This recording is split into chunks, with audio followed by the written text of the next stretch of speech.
Good morning and welcome to Active Citizens. The program Chiku. Today, Ifeoma Oji is not in the studio, but we have our regular in person of Mr. Daniel Sacramento. Good morning, sir. Good morning. How are you doing? I'm doing fine. You look good. Unfortunately, we don't have you. Yes, we miss her. We miss her, but she is going to join us definitely tomorrow, so you should watch out for that.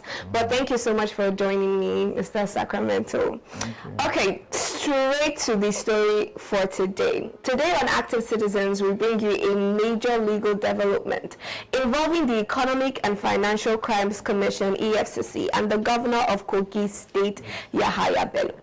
Now, the story is of the Court of Appeal that has restored the interim forfeiture order previously granted to the EFCC, allowing the forfeiture of his properties allegedly linked to former Governor Yahaya Bello.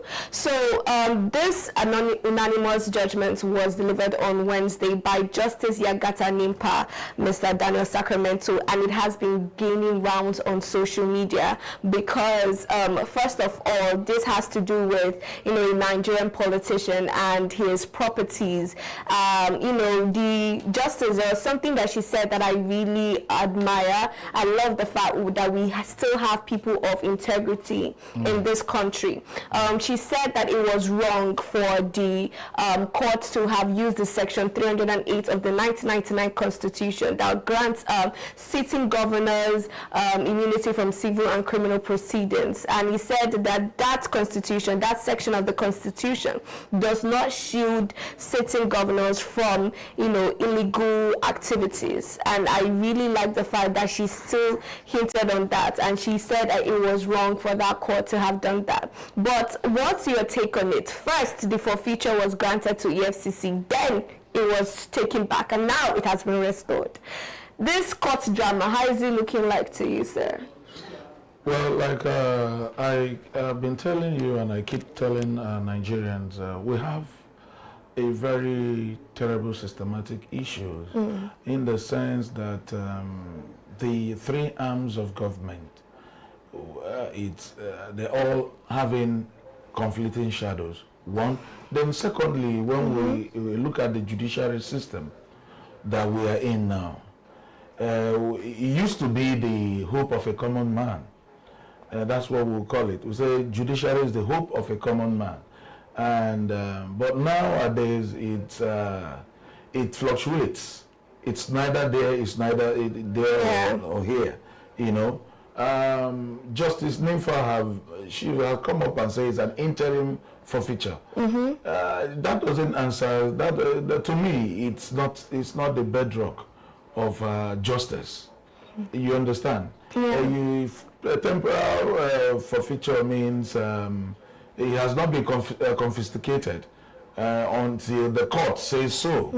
That's what it means. So, as it stands now, I do not really think it's what we need. EFCC has been on this case. There has been a proper investigation. There was an investigation before it was being, the guy was summoned or brought to court, arrested and brought to court. Although we didn't say he was arrested. This was a man who ran away for 6 weeks. Governor, he didn't disappear. He ran away. He was afraid of going to the, coming to the EFCC. Which really shows, we don't need a layman to tell us. Really shows he knows he's guilty of what we're talking about. Everything was well stated.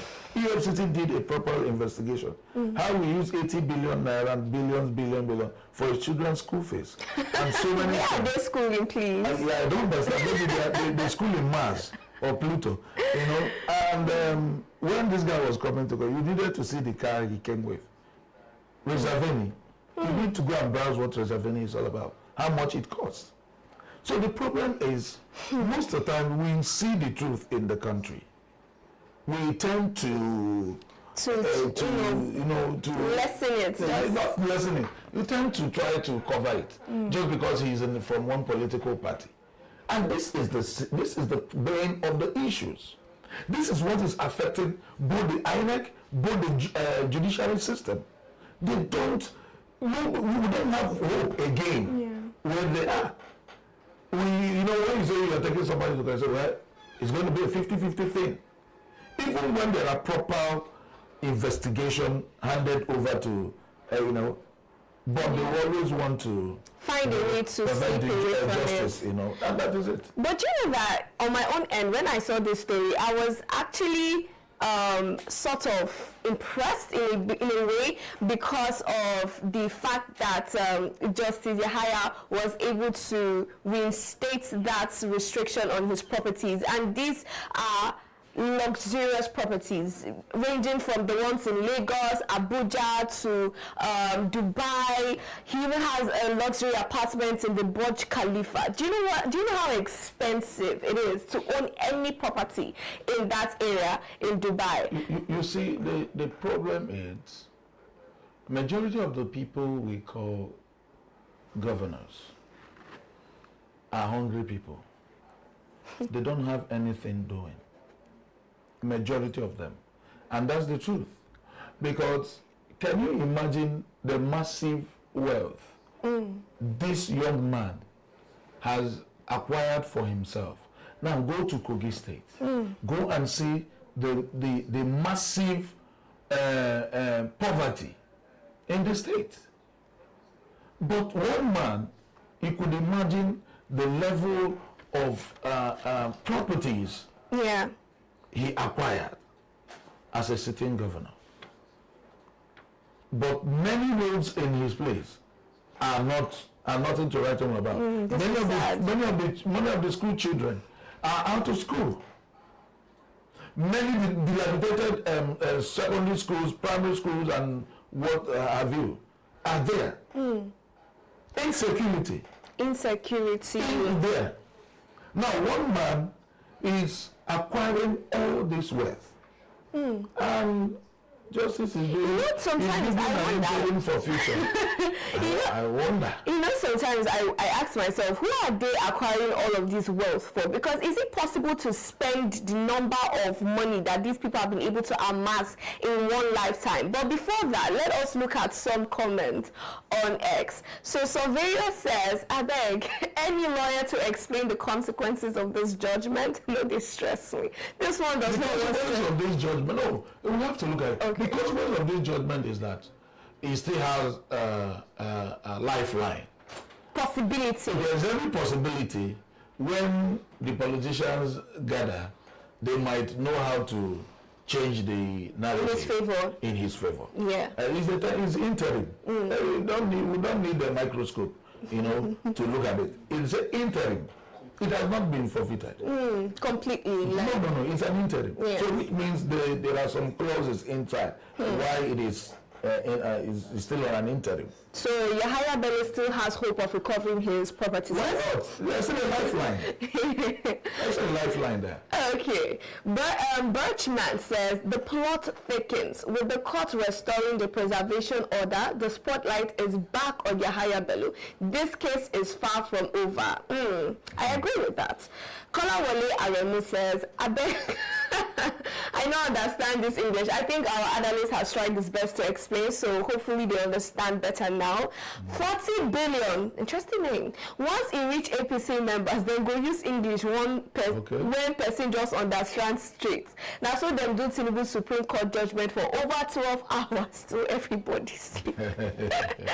T-Claire says, this man never did prison. That's the question Mr. Dana is asking. That's exactly the question. Yeah. This, most of the times, that's why people say the EFCC, the ICPC, the whatsoever named Nigerian court, they are just for the poor people. If he was a poor man, honestly speaking, by now he would have been in prison. We won't be talking about interim forfeiture. It's just very glaring. Now, how can a government organization do a proper investigation, provide it in the court, and the court was still doing interim forfeiture? It shows there are some high-placed people. No, there are some high-placed people who are interested in that situation. So that is why the judge was okay. Let's still give an interim forfeiture for now. Let me listen to the other from the other side. I feel like the law in Nigeria is selective. It's not meant for everybody. It's supposed to be for everybody, but it's for it doesn't apply to the elites. It doesn't apply to those in power. It doesn't apply to those that have money, and that is sad, because if this was a fraudster situation, EFCC, or if this was the, what do they call it, the abuse of Naira, EFCC would be so far, the judgment would have been very, very fast. But this one, Pop Pixel Media says corruption is eating us deep, and this is the truth. It's eating us deep. No, that's a wrong statement. Corruption has finished us. It is when you say it's eating us Nothing deep. remains. You are trying to wear suit on it. Oh my goodness. Corruption has finished us. That's the truth about it. ABC123 says, I am just laughing. Let me tell you, Yaya Bello played its very serious role, very, very serious role in the coming of President Albert Bola Tinubu. So definitely they are trying to, I think they are trying to use that as a sentiment. We can't continue like this. We are playing sentimental politics. You can. If you want, who comes to equity must come with a clean hand. And that's what it is. So we can't continue in such manner. The generation that is coming on board will do worse if we do not start now to checkmate all these things. And that is the truth. To put everybody where they belong. I told you here, a Japanese president was sentenced to death. Former Japanese president. It wasn't as if he doesn't have followership or things like that. But because of corruption, he was sentenced to death. And when you look at the level of his corruption, his own is something from feeding bottle to compare to. Let them come here. They should come to Nigeria. They will take notes. They will know that their people are sent. Do you understand? I understand. A man that is being accused came to court with reserve. Do you know what it means? So why wouldn't there be an interim forfeiture? Why wouldn't there be? Instead of him to come inside Black Maria with handcuffs. That's the truth. That's what he needed to come with. It's a criminal offense. Yeah. And he came under an AC vehicle. He's supposed to be sweating, right? Do you understand? All right, so following that particular publication, right, Governor Yahaya Bello filed an objection stating that the properties were acquired before his tenure as governor.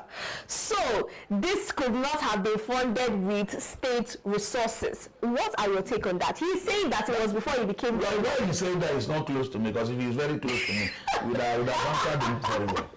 I know you now. I'm telling you, I would have answered him properly. This is where we keep saying, and it boils down to when we do not have a working system. The Nigerian system is just a child's play. It just looks so funny. Okay, you were given a form to fill by ICPC. You know what your asset is. EFCC did a thorough investigation and they brought it out. And I remember the president EFCC man said there is nothing on earth that will make Yahaya Bello not to go to jail. I heard him say that. He said that.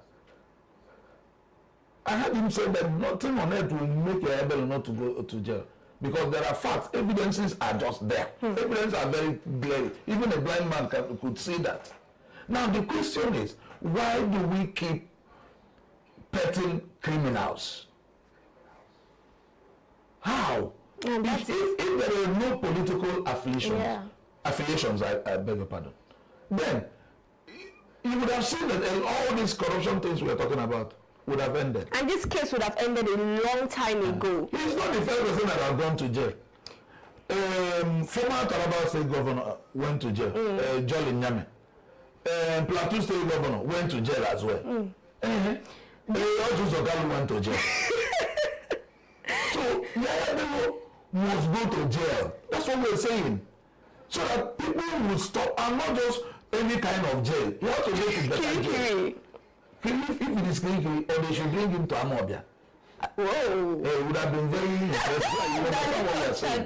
So the guy needs to go to jail. Yeah. We should stop, treating these guys with kid gloves. One man, we're talking about 80 billion. Do you know what 80 billion will do in Kogi State? And people are treating it with kid gloves, telling me you're bringing up an interim forfeiture that before he came to power. And they'll check before you came to power and when you were in power. And they found out that there is 80 billion. Illegal 80 billion naira. Go and check how much he paid for the children's school fees. He paid in advance, so that is till they finish. He has paid all the school fees. This Deputy Jesus Christ. He doesn't know where the children are going to. So he has paid. Oh my goodness. These are the issues. So there are things we shouldn't be treating with kid gloves. They are really, these people are no role models. They are. Because they are breeding a very terrible generation that will come on board. And their children are watching them. And that's what we see. That's why you see people commit atrocities without looking back. Somebody will tell you, I am Sanko tested. Do you know what it means? That is prison tested. He has gone to prison. So what is there? So I'm Sanko tested. So these are the problem we have. These people are not leaders. Yeah. These people are not. If people are in Saudi Arabia,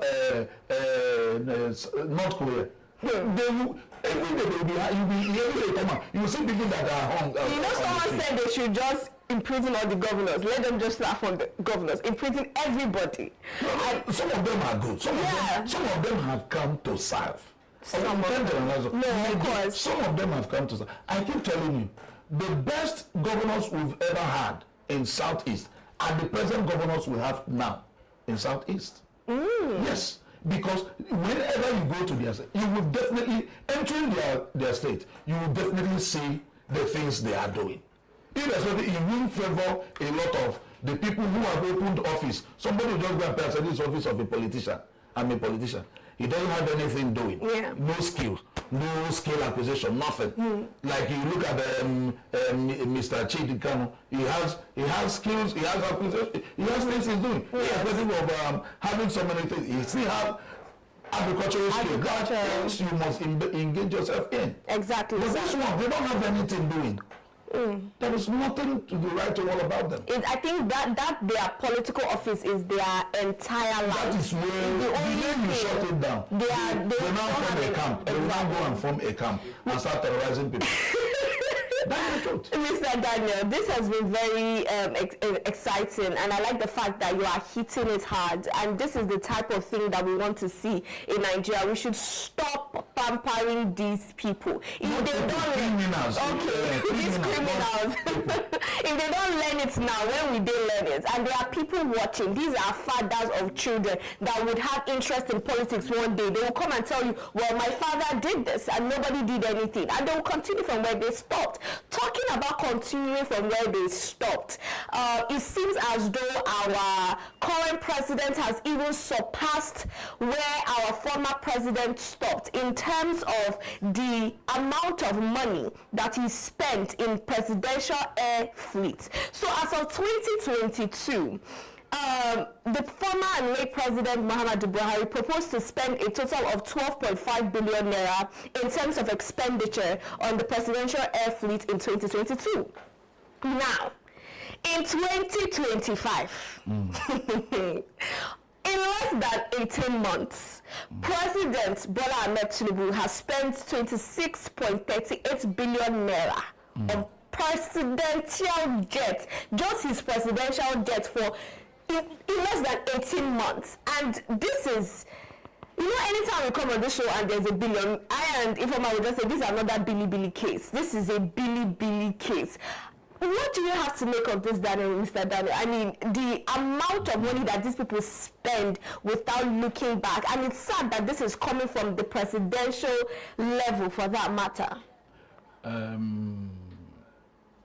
Sharon, the truth is that these people are really making us to lose hope in this country, but we can't lose hope. We will lose hope. God didn't do bad thing by creating Nigeria. Oh my goodness. He didn't do us bad. He can't regret creating this country. He can't regret creating us. Because it's funny. It's quite funny. This is a government that just came into power. When they know that when they remove subsidy, the people is going to affect a lot of things. The same government went and bought a presidential jet of $150 million. You understand how much that is? If you punch that in your phone now, your phone will start having problems. That is the truth. Now, it is not giving a monkey. It's not giving a monkey a cup, a water with a cup. It is collecting that cup. That's where the problem is. Now, we have 10 presidential jets that are there. Already. The one Buhari used. Oga now went and bought a new one because he does not want stories. And he's now using 26-point-something billion to do maintenance. Aeroplane. Let me call it like aeroplane. Do you understand? It is terrible. You know, most of the times we need to ask ourselves, are you really sure these people we are from the same, are these people Nigerians? Do these people really feel what we feel? What a common man in the street feels? We're talking about 26.2 billion. Now, if youths or people who are coming out from the NYSC are being given, let me say, 5 million to go and establish. Please, I support that motion. The question, that's what I'm telling you. Yeah. It's a lot. This thing has really, these people are destroying this nation. Now, the question again you ask, this money, from which source is it coming out from? Who passed it? Is the Senate aware? Who approved it? Is the Senate aware of this money? Although the Senate will be aware of it because the likes of Mr. Daniel said they don't have rival there. There's no better. Everybody, their brother, won't be these are rival there. There's no better. Everybody, their brother, won't be these are organization of mafians in the Senate, in everywhere. They always plant their people who will always beckon on somebody. You saw how they did the River State under how many this thing? It was dealt with. But Lagos State were throwing blue in the house. Nobody intervened. You could now understand what we're saying. So it's a very terrible thing. It is. But what do you think are the measures that we can take to ensure transparency when it comes to how much or how the government spent our money? Because it's not other people, it's our money. Now, if we have a very right set of people in the Senate, the red and green chambers, these are the people that needed to check. Let me give you an instance. When Saraki was the Senate president, he really placed Buhari on a check and balances. There's some certain things that will bring on board. He said, no, this thing is going to affect the masses. Send it to the appropriate, and they will stand against it. That is how it should be. But our uncle, Akpabio, and even him will be the one calling Boy to bring the president to look into. So if we have the right set of people handling some of these agencies, they are in the house. I say, no, these things is not going to fly. It won't, It won't. Definitely these things won't fly. But when you come into the house, everybody there is just about what I will gain, what I will receive, what will enter my stomach adjustment program. These are the kind of stories we will keep hearing year in, year out. And you know, Mr. Daniel, the funny thing is that, when I introduced the story, the amount of money that the former president, the late president, spent is in no way compared to, it's not even close. And this is a continuous program. Okay. Remember that President Bola Tinubu said that he will continue from where Buhari stopped. So definitely this is a continuous process. Because the only manifesto he gave us was a Meloko. He didn't tell us anything. But Mr. Danielson, what do you think are the implications of excessive spending? The implications are what we are passing through today. Exactly. It is the essence of a high rate of inflation, high rate of poverty, high rate of insecurity. Yeah. That is just the implications. That's exactly what we are passing through. So these are what it is. If you go and buy a jet of 150, that's what we're talking about, 150 billion naira. Yes. That's what it is. Now, check what 150 billion naira is going to do in the lives of Nigerians. Let me look at the youths. So most of the times, you know, well, I don't want to deviate. Let me just tell, because I wanted to talk about this NYSC thing. Please, I wanted to also ask the question, because the 77K they are yet to pay, you know, X couples. The question I keep asking is, if somebody goes for NYSC and come out, let me say batch A, batch B, batch C, batch whatever you people are doing now, and at the end, only among all in the whole federation, let me say only 50 persons are able to secure a job, of what use is the NYSC? Why not change that scheme Something better. to something better? Why in school, first class students, once you finish, all the first class students, we are giving you people, putting in for training through some of the federal government schemes. You go there, according to what you want to learn, you're giving him 10 million or 15 million to go and establish something through what he or she has learned. Yeah. I think it will be much, much better. Second class, third class, and whatever you... It will even encourage people to study more. It will help our educational system to rise. Rather than every year, you gather these children and be giving us, some die on the way. Some have some misfortune things. And that the parents, that is the end of the parents' story concerning a child he or she has trained. So why not change the scheme? Do you understand? I understand. It will help us a lot. It will help the educational system. Everybody will now press forward to gain first class. Everybody will press, you know, it will help a lot. It will really help. So, but this shamble that they call, they keep doing, at the end, some of these students, you have to pay something. You paid 77,000. You are the one. We didn't force you. The NYSC didn't force you. You say you are the one that will be paying 77,000. Up to date, it's now the day they like they pay. They don't know. So all those things are really not helping us at all, Mr. Daniel, and that has been well said. Thank you very much, because we need to continue hitting on these topics, and we need passionate people like you. So thank you so much for joining me, and to our beautiful and handsome viewers, thank you for joining in the conversation as always. Don't forget, this is Active Citizens, and in the afternoon by 1 we will be bringing you As E Day Hot.